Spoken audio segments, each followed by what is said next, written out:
আপনি কি জানেন প্রত্যেক দিন হাসতে হাসতে আড্ডার ছলে কিংবা রাগের মাথায় আমরা এমন কিছু কথা বলে ফেলি যা হয়তোবা আমাদের সারা জীবনের নেক আমল, সারা জীবনের নামাজ, সারা জীবনের তাহাজ্জুদ, সারা জীবনের রোজা, সারা জীবনের দোয়া সবকিছুকে চোখের পলকে ছাই করে দিচ্ছে।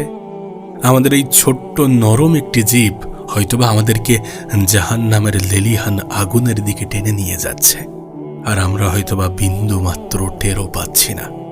আজ এখনই যদি আপনি না জানেন যে কোন কথাগুলো আপনার অজান্তেই আপনার ঈমানকে ধ্বংস করে দিচ্ছে, তাহলে কাল হাসরের ময়দানে আফসোস করা ছাড়া কোনো উপায় থাকবে না।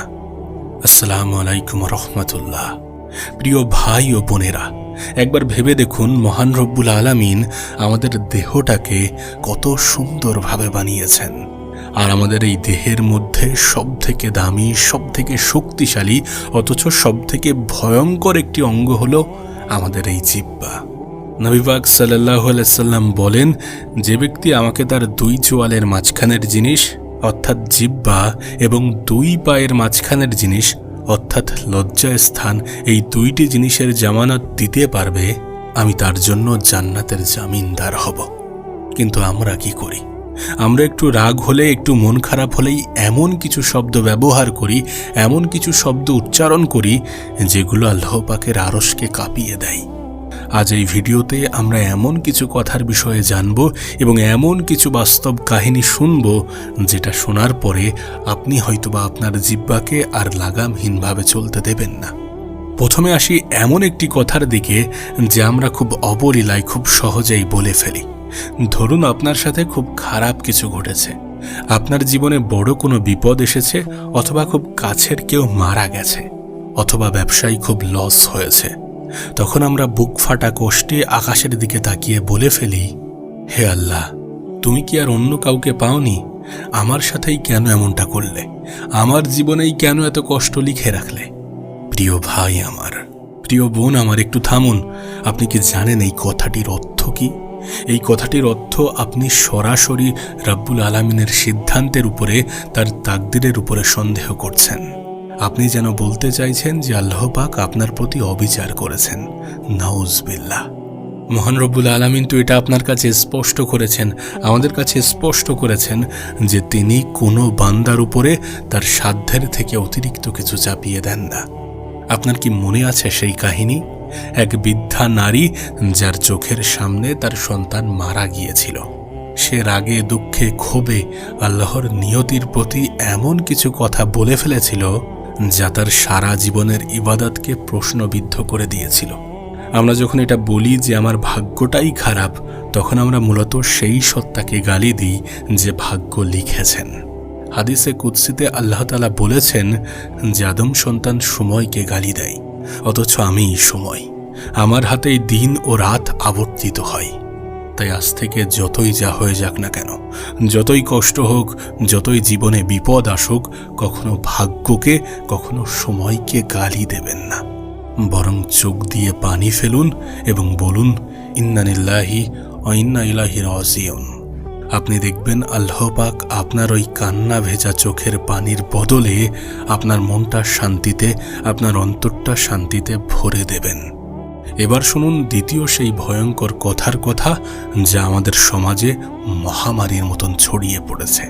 আমরা প্রায় বলি যে তোর কসম, আব্বু আম্মুর কসম, মাটির কসম, অমুকের কসম, তমুকের কসম, অমুক ছুঁয়ে বলছি, তমুক ছুঁয়ে বলছি, কিংবা আমার মরা মুখ দেখবি যদি এই কাজ না করিস। প্রিয় বন্ধুরা, একটু মনোযোগ দিয়ে শুনুন। নবী পাক সাল্লাল্লাহু আলাইহি সাল্লাম বলেছেন, যে ব্যক্তি আল্লাহ ছাড়া অন্য কিছুর নামে শপথ করল সে শিরক করল। হ্যাঁ, শিরক। আপনি কি বুঝতে পারছেন? হ্যাঁ, এটা সেই গুনাহ যে গুনাহ আল্লাহ পাক ক্ষমা করবেন না যদি না আপনি তওবা করে ফিরে আসেন। আমরা কত ক্ষেত্রে বন্ধুদের আড্ডায়, স্ত্রীর সাথে, স্বামীর সাথে নিজেদেরকে প্রমাণ করতে গিয়ে কতই না কসম কেটে ফেলি, কতই না কসম দিয়ে ফেলি, অথচ আমাদের শপথ হবে একমাত্র সেই ব্যক্তির নাম নিয়ে যার হাতে আমাদের সব কিছু। সেই মহান রব্বুল আলামিন যিনি শুধুমাত্র আমাদের জীবনটাকে নিয়ন্ত্রণ করেন না, বরং এই পৃথিবীটাকে নিয়ন্ত্রণ করেন তানার নামে। হ্যাঁ, যদি শপথ করতেই হয় তাহলে বলুন আল্লাহর কসম, এর বাইরে আর একটা শব্দ নয়, একটা কথা নয়। তৃতীয় যেই কথাটি আমরা বলি, এই কথাটি যে কত মানুষের জীবন ধ্বংস করে দিয়েছে তার কোনো হিসাব নেই। রাগের মাথায় আমরা অন্যকে বলে ফেলি যে আল্লাহ তোকে কখনোই ক্ষমা করবেন না, আল্লাহ তোকে জাহান্নামে পোড়াবেন। এই কথাটার ভয়াবহতা বোঝানোর জন্য আমি আপনাকে বনি ইসরাইলের একটি ঘটনার কথা বলতে চাই। বনি ইসরাইলের যুগে দুইজন ব্যক্তি, একজন ব্যক্তি সারাদিন রোজা রাখত, সারাদিন ইবাদত করত, বিভিন্ন ইবাদতের মধ্যে নিজেকে মগ্ন রাখত, আর একজন ব্যক্তি যে ছিল গুনাহগার, যে ছিল পাপী ব্যক্তি। ওই ইবাদত করা ব্যক্তিটি প্রায়ই ওই পাপী ব্যক্তিটিকে পাপ করতে দেখত এবং সে বারবার বলতো যে থামো, এসব করো না, এসব করলে আল্লাহ পাক নারাজ হয়ে যাবেন। কিন্তু পাপী ব্যক্তিটি বলতো, আমাকে আমার রবের সাথে ছেড়ে দাও, তুমি কি আমার জন্য পাহারাদার হয়ে এসেছ? এইভাবে একদিন ওই ইবাদত করা ব্যক্তিটি ওই পাপী ব্যক্তিটিকে একটি এমন মারাত্মক অপরাধ করতে দেখল, সেদিন সে আর নিজেকে ধরে রাখতে পারল না। প্রচণ্ড রাগে তার চোখ মুখ অন্ধকার হয়ে এলো এবং সে আঙুল তুলে বলে উঠল, আল্লাহর কসম, আল্লাহ তোকে কোনোদিন ক্ষমা করবেন না, আল্লাহ তোকে কোনোদিন জান্নাতে দেবেন না। কি ভয়ঙ্কর কথা! আপনি কি জানেন এরপরে কি হলো? যখন ওই দুইজন ব্যক্তি মারা গেল এবং ওই দুইজনকে মহান রব্বুল আলামিনের দরবারে পেশ করা হলো, তখন যে ব্যক্তি ইবাদত করত, যে সারা জীবন ইবাদত করে গিয়েছে, তাকে আল্লাহ পাক জিজ্ঞাসা করলেন যে তুমি কি আমার সম্বন্ধে সব জানতে? আমার যে ক্ষমতা তার উপরে কি তোমার কোনো অধিকার ছিল? তুমি সিদ্ধান্ত নেয়ার কে যে আমি কাকে ক্ষমা করব আর কাকে করব না? এরপর আল্লাহ তাআলা ওই পাপী ব্যক্তিকে বললেন, যাও, আমার রহমতে তুমি জান্নাতে প্রবেশ করো। আর ফেরেশতাদের দিকে তাকিয়ে ওই ইবাদত করা ব্যক্তিটির উদ্দেশ্যে বললেন, ওকে জাহান্নামে নিয়ে যাও। সুবহানাল্লাহ! একবার ভাবুন তো, শুধুমাত্র একটা কথা, শুধুমাত্র অহংকার বশত বলা একটা বাক্য একটা মানুষের সারা জীবনের নামাজ, রোজা, ইবাদত সব কিছু শেষ করে দিল, তাকে সোজা একেবারে জাহান্নামে নিক্ষেপ করল। আমরাও তো প্রতিনিয়ত আমাদের চারপাশের মানুষদেরকে জাজ করি। কাউকে নামাজ পড়তে না দেখলে, কাউকে পর্দাহীন দেখলে আমরা সহজেই বলে ফেলি যে ওর কপালে জাহান্নাম আছে। প্রিয় ভাই আমার, প্রিয় বোন আমার, কে জান্নাতে যাবে, কে জাহান্নামে যাবে, এটা শুধুমাত্র আল্লাহ পাক জানেন। হয়তোবা রাতের অন্ধকারে কোনো এক মানুষের চোখ দিয়ে গড়ানো এক ফোঁটা পানি তাকে জাহান্নামের আগুন থেকে বাঁচিয়ে নেবেন এবং জান্নাতে প্রবেশ করতে সাহায্য করবেন। হয়তোবা আপনার থেকে, আমার থেকে উচ্চ মোকামে তাকে পৌঁছে দেবেন। তাই দয়া করে ভুলেও কখনো আল্লাহর ক্ষমার দরজা কারো জন্য বন্ধ করে দেবেন না নিজের কথার মাধ্যমে। তবে এখানেই সমাপ্তি নয়। সবথেকে ভয়ঙ্কর কথাটা আমরা আমাদের রাগের মাথায় আমরা আমাদের খুব কাছের, খুব প্রিয় মানুষদেরকে বলে ফেলি। কখনো স্ত্রী তার স্বামীকে, আবার কখনো স্বামী তার স্ত্রীকে, আবার কখনো একজন জন্মদাত্রী মা তার সন্তানকে বলে ফেলে। রাগের মাথায় এমন এক অভিশাপ দিয়ে বসে যে অভিশাপ আর পৃথিবীতে থাকে না, সরাসরি আসমানের দিকে উঠে যায়। মাঝে মাঝে মা বাবারা তাদের সন্তানদের প্রতি রাগ দেখিয়ে এমন কিছু বলে ফেলেন যার পরিণাম শুধুমাত্র বুক ফাটা কান্না হয়। একজন মা যাকে 10 মাস 10 দিন গর্ভে ধারণ করেছেন, নিজের রক্ত পানি করে যাকে মানুষ করেছেন, সামান্য একটু অবাধ্যতায় বা রাগের মাথায় রাগের বশবর্তী হয়ে এমন কিছু চিৎকার করে বলে ফেলেন যে তুই মরে যাস না কেন, আল্লাহ তোকে তুলে নিক, তোর মুখ যেন আর না দেখি। প্রিয় ভাই আমার, প্রিয় বোন আমার, একটু মনোযোগ সহকারে শুনুন, একটু মনোযোগ সহকারে কথায় গুরুত্ব আরোপ করুন। রাসূলুল্লাহ সাল্লাল্লাহু আলাইহি সাল্লাম কঠোরভাবে নিষিদ্ধ করেছেন, তোমরা তোমাদের নিজেদের উপর, তোমাদের সন্তানদের উপর এবং তোমাদের সম্পদের উপরে বদদুয়া করো না। এমনটা যেন না হয় যে তোমরা তোমাদের সম্পদ, তোমাদের সন্তান, তোমাদের নিজেদের উপরে এমন সময়ে বদদুয়া করলে যে সময়টা দোয়া কবুলের সময়, আর আল্লাহ পাক তোমাদের বদদুয়া কবুল করে নিলেন। একবার ভেবে দেখুন, কোনো একজন মা তার সন্তানকে রাগের মাথায় হয়তো বলে ফেলেছেন যে তুই আমার চোখের সামনে থেকে দূর হয়ে যা, জীবনে কখনো আর আমার চোখের সামনে আসবি না, তুই চলে যা। এটা বলার পরে হয়তোবা কিছুক্ষণের মধ্যে সেই মায়ের কাছে খবর এসেছে যে তার সন্তান সড়ক দুর্ঘটনায় মারা গিয়েছেন। একবার ভেবে দেখুন, হাসপাতালে সাদা কাপড়ে মোড়া সেই সন্তানের দেহ দেখার পরে মায়ের বুকটা কেমনভাবে কেঁদে ওঠে।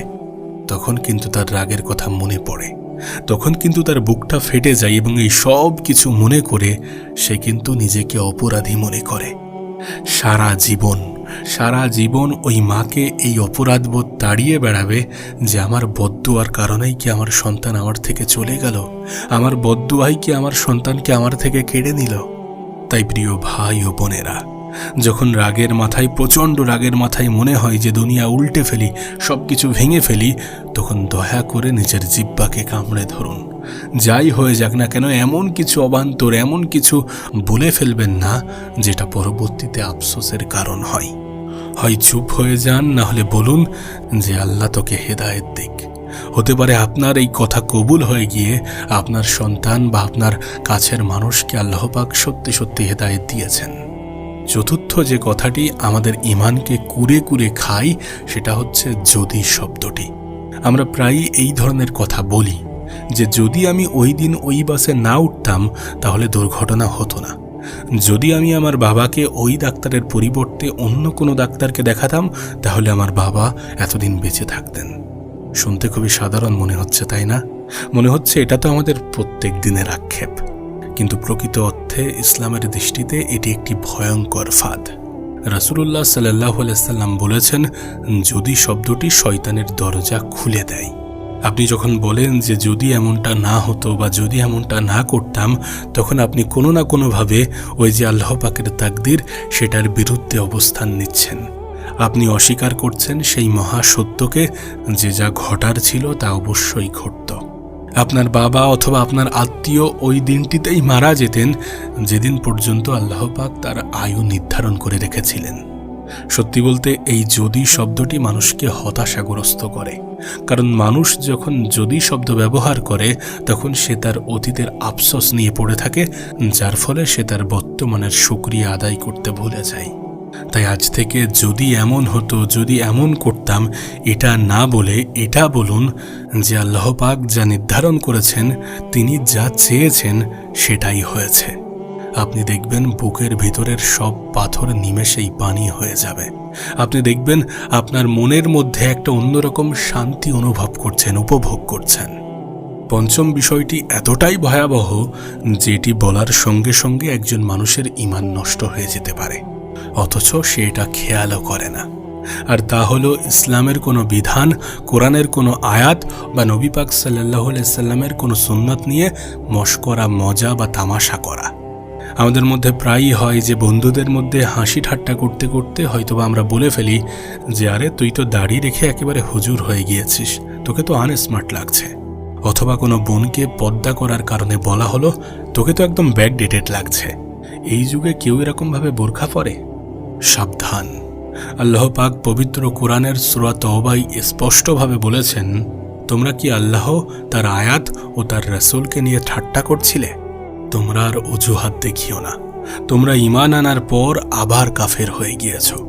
একবার চিন্তা করুন, একটু মানুষকে হাসানোর জন্য, একটু নিজেকে কুল বা স্মার্ট দেখানোর জন্য আপনি এমন কিছু বলে ফেললেন যা সারা জীবনের নামাজ, রোজা, হজ, যাকাত সমস্ত কিছুকে নিমেষেই ধ্বংস করে দিল। আপনি আপনার বন্ধুদের সাথে আড্ডার মাঝে হয়তোবা এমন একটা যোগ বললেন যেটা হয়তোবা কিছুক্ষণ মানুষকে হাসতে সাহায্য করলো, কিন্তু সেটার কারণে আপনি হয়তোবা আর আল্লাহর খাতায় মুসলিম নেই। আপনিই বলুন, এর চেয়ে বড় ক্ষতি, এর চেয়ে বড় ধ্বংস আর কি হতে পারে? প্রিয় ভাই আমার, প্রিয় বোন আমার, এই দুনিয়াটা খুবই সংক্ষিপ্ত।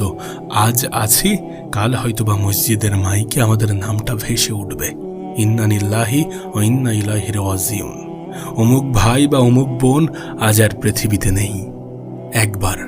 শুধু একবার চোখটা বন্ধ করে সেই অন্ধকার মাটির ঘরটার কথা ভেবে দেখুন, যেখানে কোনো আলো থাকবে না, কোনো এসি থাকবে না, কোনো নরম বিছানা থাকবে না, চারপাশে শুধু মাটি আর মাটি। আপনার সব থেকে প্রিয় বন্ধুগুলো, সব থেকে কাছের মানুষগুলোকে একটু খুশি করার জন্য, একটু আড্ডা দেওয়ার জন্য আপনি আজ আল্লাহর বিধানকে নিয়ে হাসাহাসি করছেন, রাগের মাথায় অন্যকে অভিশাপ দিচ্ছেন। তারা কেউ কিন্তু আপনার সঙ্গে যাবে না, সবাই কিন্তু আপনাকে মাটির নিচে কবর দিয়ে একাকী রেখে চলে আসবে। আপনি হয়তোবা তাদের পায়ের আওয়াজ শুনতে পাবেন, কিন্তু কাউকেই ডাকতে পারবেন না।